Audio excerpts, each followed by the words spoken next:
నీలాంజన సమాభాసం రవిపుత్రం యమాగ్రజం ఛాయామార్తాండ సంభూతం తం నమామి శనేశ్వరం.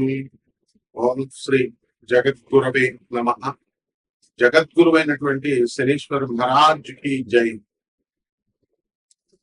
మనకి శని జయంతి ఈరోజు.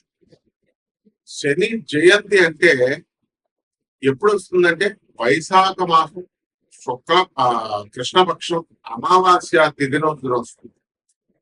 కాబట్టి ఈ రోజు శనివారం ఉండడం కూడా చాలా విశేషమైనటువంటి రోజు. శనివారంతో కూడినటువంటి శని జయంతి రావడం చాలా అదృష్టంగా భక్తులంతా కూడా భావించాలి. అయితే 30 సంవత్సరాలకి ఒక్కసారి ఈ శని జయంతి వస్తుంది. తన సొంత రాశి అయినటువంటి కుంభ రాశిలోకి మరి ఈ యొక్క శని ఉన్నప్పుడు ఈ యొక్క శని జయంతిని మనం జరుపుకుంటాం. కాబట్టి ఈ శని అంటే కర్మకి, ఆ తర్వాత ఈ యొక్క డిసిప్లిన్ కి, క్రమశిక్షణకి మారుపేరు అన్నమాట. ఆయన్ని కర్మ ఫలదాత అంటాం. అలాగే కర్మ కారకుడు అంటాము. కర్మకి కారకుడు అయినా మళ్ళీ ధర్మానికి కూడా ప్రతీక అన్నమాట. అయితే ఎవరైతే ఈ యొక్క శని దశలు నడుస్తున్నప్పుడు అర్ధాష్టమ శని, అష్టమ శని, అలాగే ఏలినాటి శని, సాడే సత్ అంటాం, ఇలాంటివన్నీ నడుస్తున్నప్పుడు ఎవరైతే అన్యాయంగా అధర్మంగా వీళ్ళు ప్రవర్తిస్తారో అటువంటి వాళ్ళని శనీశ్వరుడు శిక్షిస్తాడు. ఎందువల్లంటే ఆయన ధర్మమూర్తి. కాబట్టి మనకి ఈ శనీశ్వరుడు ఏం చేస్తాడంటే మనకి ఈ ఎన్నటి సమయాలలో చాలా కష్టాలను ఇస్తాడండి. ఈ అర్ధాష్టమ శని సమయాల్లో అనుకుంటాం. నిజమే, కష్టాలతో పాటు సక్సెస్ కూడా ఇస్తాడు అనేటటువంటి విషయాన్ని భక్తులు మర్చిపోతారు.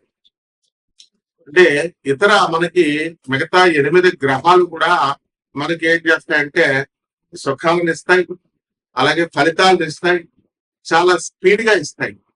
కానీ శనీశ్వరుడు మాత్రము చాలా స్లోగా, మందుడు అంటాం ఆయన్ని, స్లోగా నడుస్తాడు. ప్రతి ఒక్క ఆ గ్రహము కూడా ఒక సంవత్సరం లోపల లేకపోతే సంవత్సరంలో గిర్రమని తిరిగేసి ఒక రాశిలో ఉంటారు. తర్వాత తొందరగా ముగించుకొని వేరే రాశిలోకి వెళ్ళిపోతారు. కానీ శనీశ్వరుడు మాత్రం 2.5 సంవత్సరాల పాటు ఒక్కొక్క రాశిలో ఉంటూ వస్తాడు. కాబట్టి అతని యొక్క సహజ నైజం ఏమిటంటే ఆలస్యంగా ఇచ్చినప్పటికీ కూడా అద్భుతమైనటువంటి ఫలితాలను ఇస్తాడు. రాజయోగ కారకుడు ఆయన.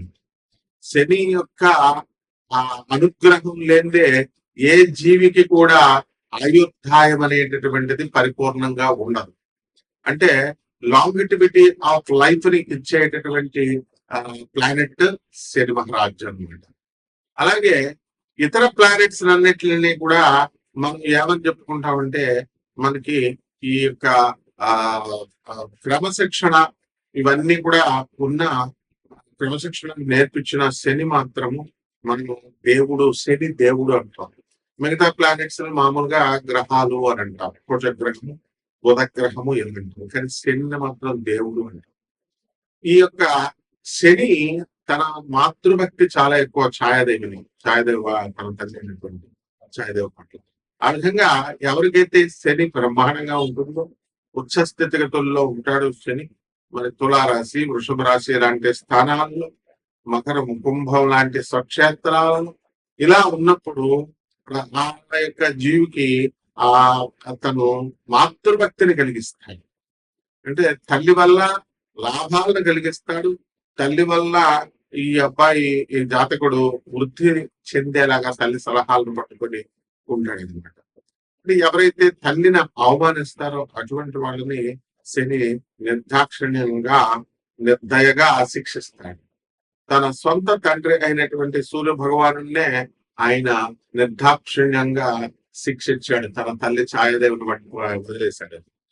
కాబట్టి ఇలా మరి శని జయంతి రోజున మనం ఏం చేయాలండి అని అంటే, ఆ రోజున తెల్లవారుజామునే నిద్ర లేవాలి. సూర్యుడు రాకముందే ఆ తర్వాత తలంటు స్నానం చేసి నల్లని వస్త్రాలను ధరిస్తాము. అలాగే చక్కగా ఇంట్లోనే అందరికీ కూడా చాలా మందికి తెలియదు ఏంటంటే శని జయంతి లేదా శని అభిషేకం అని అనగానే గొల్లకు పరిగెత్తుతాను. ఇది మానేసేయండి ఫస్ట్. నవగ్రహ ఆరాధన ఇంట్లో కూడా చేసుకోవచ్చు, శనీశ్వర ఆరాధన. అది నార్త్ ఇండియాని చూసి మనం నేర్చుకోవాలి. అందువల్ల శని యొక్క ప్రతిమని కానీ శని యొక్క ఫోటోని కానీ మన విగ్రహాన్ని కానీ ఇంట్లో పెట్టుకొని మనము ఆ రోజున చక్కగా పూజా మందిరం దగ్గర కొన్ని బియ్యం వేసి దానిపైన చక్కగా తమలపాకు వేసి దానిపైన ఈ శనీశ్వరుడి యొక్క విగ్రహాన్ని మనం ఏర్పాటు చేసుకున్న తర్వాత మనం ఏం చేయాలంటే మస్టర్డ్ ఆయిల్ అంటే ఈ యొక్క ఈ నూనె ఏంటది, ఈ యొక్క ఆవాల నూనె లేదా సీసమి అంటే నువ్వుల నూనెతో మనము ఈ యొక్క సీసమ్ సీడ్స్, నువ్వుల గింజల నుంచి తీసినటువంటి ఈ యొక్క నువ్వుల నూనెని వెలిగించి దీపారాధన చేయాలి శనీశ్వరుడు. అలాగే నువ్వుల నూనెతో ఆ యొక్క విగ్రహానికి శనీశ్వరుడి యొక్క నామాన్ని జపిస్తూ మనము ఈ యొక్క బీజమంత్రాలను కూడా ప్రాం అనేటటువంటిది శనీశ్వరుని యొక్క బీజము. మరి ఓం ప్రాం నమః అంటూ ఓం ప్రాం ప్రీం అట్లా చెప్పుకుంటూ శనీశ్వరాయ నమః అంటూ మనము శనీశ్వరుడికి అభిషేకం తైలాభిషేకం చేస్తాం. అలాగే ఈ రోజున వికలాంగులకి, పేదవారికి, సాధువులకి, తర్వాత ఈ యొక్క అనాథలకి కనుక దాన ధర్మాలు ఎవరైతే చేసుకుంటారో శని జయంతి రోజున ఆ రోజున విపరీతమైనటువంటి పుణ్య ఫలము ఈ చేసినటువంటి వాళ్ళకు వస్తుంది. మిగతా రోజుల్లో చేసేది వేరు, శని జయంతి రోజున చేసేటటువంటిది చాలా అద్భుతమైనటువంటి ఫలితాన్ని ఇస్తున్నారు. అలాగే శని రాజ్యాధికారాన్ని ఇస్తుంది కాబట్టి శనికి ఎవరైతే రాజకీయ నాయకులు ఉన్నారో అటువంటి వాళ్ళంతా కూడా మన శనీశ్వరుడు చక్కగా ఈ యొక్క రాజయోగాన్ని ఇవ్వని చెప్పి ప్రార్థిస్తాము శని జయంతి రోజున. అలాగే ఈ యొక్క శని అభిషేకాలతో పాటు మనకి వీలున్నంత వరకు దాన ధర్మాలు ఇవన్నీ కూడా మనం చేసుకుంటాం. అలాగే చిమ్మిలి బొండల్ని తయారు చేసి మనం నైవేద్యంగా శనీశ్వరుడికి మనం పెట్టుకోవచ్చు, లేదా బెల్లం ముక్కని నివేదనగా శనీశ్వరుడికి మనం పెట్టుకోవచ్చు. ఈ శని జయంతి రోజున ఓం శనేశ్వరాయ నమః అనేటటువంటి మహామంత్రాన్ని 108 సార్లు మనము జపించవచ్చు అన్నమాట. అలాగే నీలి పువ్వులన్నా, నీల శంఖం పువ్వులన్నా శనీశ్వరుడికి చాలా ఇష్టం కాబట్టి అందరూ కూడా మనకి నీలం రంగు పువ్వుల్ని తీసుకొచ్చి మనం స్వామి వారికి సమర్పించాలి. అదే విధంగా నీలము రంగు లేదా బ్లూబెర్రీస్ ఫ్రూట్స్ ని మనం నేరేడు పళ్ళు ఇలాంటివి నీల రంగులో ఉన్నటువంటి ఫ్రూట్స్ అన్నింటినీ కూడా తీసుకొచ్చి మనము శనీశ్వరుడికి నైవేద్యంగా మనం పెట్టాలి.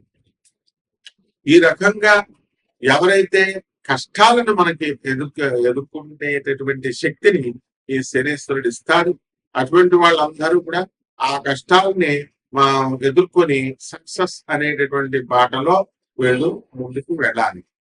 అలా కాకుండా మామూలు ప్లానెట్స్, మామూలు గ్రహాలు ఇచ్చినట్టుగా మనకి సుఖాలు సునాయాసంగా కష్టం లేకుండా వచ్చింది అనుకోండి, దాని విలువ మనకి తెలియదు. కాబట్టి శనీశ్వరుడు ఏం చేస్తాడంటే మనకు చాలా కష్టాలను కలిగిస్తాడు. సరే, ఈ యొక్క ఎల్నాటి సమయంలో యాక్సిడెంట్లు ఇలాంటివన్నీ కూడా జరుగుతాయి. జరిగిన తర్వాత నిరంతరము ఎవరైతే నడుస్తారో, నిరంతరము ఎవరైతే కృషి హార్డ్ వర్క్ చేస్తారో, వాహనాలు ఇవన్నీ పడకుండా వీళ్ళతో సింపుల్ లైఫ్ ని ఎవరైతే లీడ్ చేస్తారో అటువంటి వాళ్ళంటే శనీశ్వరుడికి చాలా ఇష్టం అన్నమాట. అందువల్ల ఎవరైతే క్రమశిక్షణ కలిగి ధర్మబద్ధతగా ఎవరైతే ఉంటారో అటువంటి వాళ్ళకి సంతానం లేనటువంటి వాళ్ళకి కూడా సంతానాన్ని కలిగిస్తారు. ఎప్పుడైతే యోగము లేకపోయినా సరే, జాతకుడికి ధనయోగం లేదనుకోండి, అటువంటి వాడిని కూడా ధన యోగాన్ని శనీశ్వరుడు కనిపిస్తాడు. అలాగే 6వ ఇంట్లో శని కనుక ఉన్నట్లయితే లాంగిటివిటీ ఆఫ్ లైఫ్ పెరుగుతుంది అని చెప్పి శాస్త్రం చెబుతుంది. అదేవిధంగా రోగాలు అనేటటువంటివి చాలా మందికి అనేక రకమైనటువంటి రోగాలు వస్తాయి. సాధారణంగా డెర్మటాలజీలో మనకి చర్మ సంబంధమైనటువంటి ఈ యొక్క డెర్మటాలజికల్ డిసార్డర్స్ అనేటటువంటివి వస్తాయి. ఆ విధంగా చర్మ వ్యాధులతో పాటు హ్యూమన్ ప్యాపిలోమా వైరస్ హెచ్పివి వ్యాధులు కూడా మనకి ఈ యొక్క శని ప్రభావం వల్ల వస్తుంది. అలాగే పిసిఓడి ప్రాబ్లమ్స్, ఈ హార్మోన్స్ ఇంబ్యాలెన్స్ వల్ల వచ్చేటటువంటి ఈ వ్యాధులన్నీ కూడా క్యాన్సర్ కి దారి తీస్తాయి. ఈ హెచ్పివి వైరస్ కూడా అందువల్ల వాటిలన్నిటిని కూడా ఈ యొక్క శనీశ్వరుడు నిరోధిస్తాడు.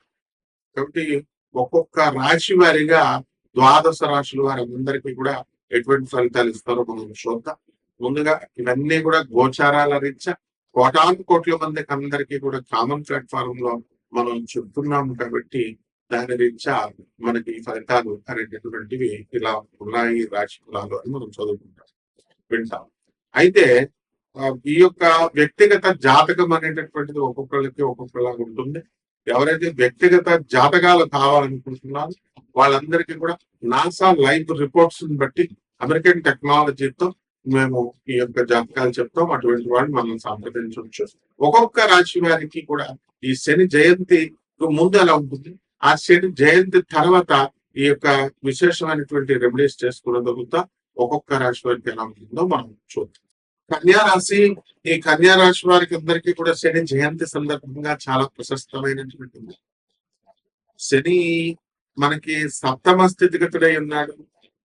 దానివల్ల మనకి కలత్రాలతో అంటే భార్య భర్తల మధ్య కొట్లాట్లు ఉండడం, అలాగే పిల్లలు ద్వేషభావం రావడము, మీ పట్ల ఒక రకమైనటువంటి అవర్షన్ భావము రావడం, ఇలాంటివన్నీ కూడా జరుగుతాయి. అయితే ఈ యొక్క కన్యా రాశి వారికి అందరికీ కూడా భాగ్యంలో రవి బుధులు ఇద్దరు ఉండడం, దాని ద్వారా ప్రభుత్వం నుంచి కొన్ని లాభాలు, కొన్ని సబ్సిడీలు వీళ్ళకి కలగడం జరుగుతాయి. అయితే మళ్ళీ అదే ప్రభుత్వం నుంచి కొన్ని కష్టాలు కూడా స్త్రీల వలన కూడా కష్టాలు కూడా అనుభవించడానికి అవకాశం ఎక్కువ. ఎవరైతే స్త్రీ బాసులు ఉన్నారో మీకు, అటువంటి వాళ్ళందరూ కూడా ఈ యొక్క కన్యా రాశికి చెందినటువంటి వాళ్ళందరూ కూడా కాస్త వాళ్ళతో ఇబ్బంది పడ్డం అనేటటువంటి జరుగుతుంది. ఈ లేడీ బాసుల వల్ల ఉద్యోగాలు ప్రమాదము, ఆ తర్వాత బాగా భయపడిపోయినటువంటి. అయితే రాజ్యంలో ఉన్నటువంటి గురు శుక్ర గ్రహాల వలన వీళ్ళకి అదృష్టం అనేటువంటి కలిసి వచ్చి జ్ఞానంతో పాటు చక్కగా విలాసవంతమైనటువంటి జీవితాలను కూడా వీళ్ళు గడపడానికి ఎక్కువగా ఇష్టపడుతూ ఉంటారు. అయితే కన్యా రాశిలో ముఖ్యంగా భార్యాభర్తల మధ్య కొట్లాటలు చాలా అధికంగా మనకు కనబడుతున్నాయి. కానీ వీళ్ళందరూ ఏం చేస్తారంటే కేసులు వేసుకోకుండా కోర్టులో కోర్ట్ సెటిల్మెంట్ కి లేదా మొగ్గు చూపడము, లేదా వాళ్ళే పెద్ద మనుషుల ద్వారా వచ్చినటువంటి మీటింగ్ లో కూర్చొని సెటిల్ చేసుకోవడం అనేటువంటివి జరుగుతాయి. ఇక కొత్త కొత్త వ్యాపారాలు ప్రారంభిస్తారు. పరిహారాలు ఏం చేసుకోవాలంటే ఈ కన్యా రాశి వారికి గురు బలం సరిగ్గా లేదు కాబట్టి గురు జపం చేసుకోండి, గురు స్తోత్రాలు చదవండి. గురువుకి కిలోపావు శనగల్ని పసుపు రంగు వస్త్రాలు ఇచ్చి పేద బ్రాహ్మణులకి గురువారం నాడు ఉదయం కరెక్ట్ గా తెల్లవారుజామున 3 గంటలకు దానం చేస్తుంది. అలాగే దశ మహావిద్యల్లో ఒకటైనటువంటి ఈ యొక్క మహంకాళి అమ్మవారి యొక్క హోమాన్ని కానీ, అమ్మవారి యొక్క మంత్ర జపాన్ని కానీ చేసుకోవడం ద్వారా బ్రహ్మాండంగా ఉంటుంది. అలాగే రావి చెట్టుకు నీళ్లు పోసి దేవతా వృక్షంలో పెంచాలి. ఎందుకంటే రావి చెట్టు పెరిగింది, ఆకులు పడిపోతున్నాయని చెట్టు అంటే మీ చేతిలో కాళ్ళకి చుట్టాలు వాళ్ళవే పడగొట్టేస్తాడు అనమాట శరీశ్వరుడు. కాబట్టి ఈ రకంగా చక్కగా చేసుకోండి, బ్రహ్మాండంగా ఉంటుంది. శుభమస్తు.